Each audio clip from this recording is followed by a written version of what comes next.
জান্নাতি পোশাক কে সর্বপ্রথম পাবে, কে পরবে? নবী বলেন, আয়েশা রে, জান্নাতি পোশাক সর্বপ্রথম আমি রাসূলুল্লাহ পাবো, কিন্তু আমি নবী সর্বপ্রথম পরব না।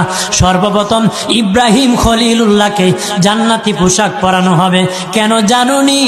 ইব্রাহিম নবীকে নমরুদের আগুনে যখন ফেলে দেওয়া হয়েছিল, দুনিয়ার সব ছেড়ে দিয়েছিল, বাড়ি ছেড়ে দিয়েছিল, সম্পদ ছেড়ে দিয়েছিল, মা বাবা ছেড়ে দিয়েছিল, এমনকি গায়ের জামা যখন খুলে নেয়, ইব্রাহিম কয়েক কাপড় ছেড়ে দিতে পারি, আমার আসমানের মালিককে ছেড়ে দিতে পারি না।